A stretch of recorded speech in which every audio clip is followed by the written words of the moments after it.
Un actif à la loupe à présent avec Antoine Fraisse-Soulier. Et Antoine, vous avez choisi de nous parler aujourd'hui d'un copy portfolio et pas n'importe lequel, le copy portfolio Cannabis Care. Oui, tout à fait.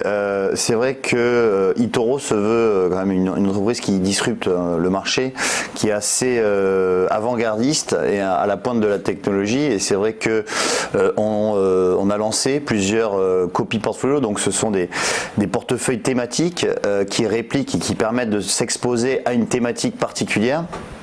Et pour le coup, ce portefeuille permet de s'exposer à la thématique du cannabis médicinal. C'est vrai que le cannabis médicinal est une industrie en plein essor qui, selon nos estimations, devrait représenter 57 milliards d'euros en 2027, donc un potentiel très très important.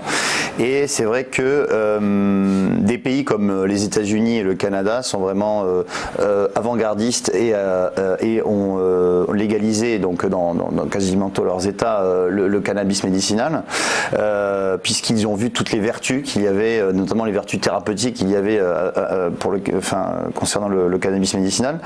Et par conséquent, des entreprises ont vu le jour, notamment des entreprises qui sont donc dans le portefeuille Cannabis Care.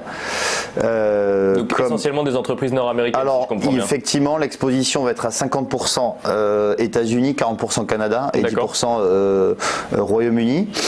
On va trouver des entreprises comme Aurora Cannabis, qui est le leader, qui est une entreprise canadienne leader dans la production et la distribution de cannabis médicinal.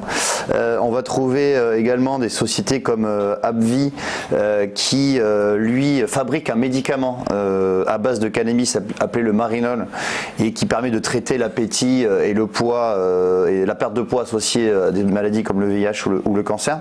Donc des entreprises qui sont vraiment leaders dans leur secteur et également des entreprises, comme Sanofi, des mastodontes effectivement, comme Sanofi ou également Novartis en Suisse, qui sont vraiment des mastodontes dans le secteur de la santé et qui elles aussi ont déposé de nombreux brevets et des essais cliniques liés aux cannabinoïdes aux États-Unis.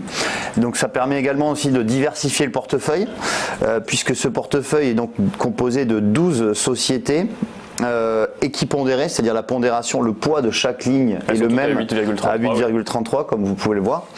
Et par conséquent, on a un portefeuille qui est assez équilibré.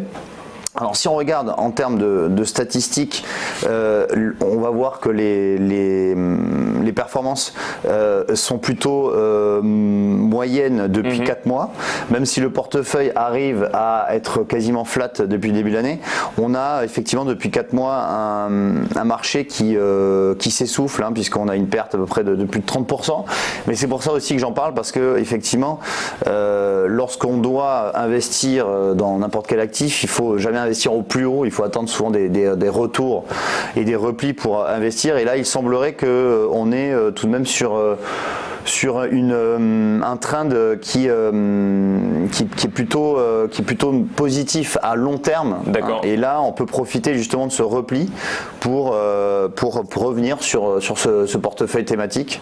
Et selon moi, je pense qu'on pourrait repartir à la hausse sur plusieurs des valeurs, notamment Aurora Cannabis, qui va publier ses résultats là en fin du mois d'octobre, qui pourrait s'avérer, meilleur qu'attendu. Et on est sur des sociétés assez récentes de manière globale. Oui, tout à fait. On est sur des sociétés qui, à part Sanofi et Novartis, on est sur des sociétés qui ont 3, 4, 5 ans d'existence maximum. Ça, c'était pour le copy portfolio Cannabis Care. Merci beaucoup Antoine Fraisse-Soulier.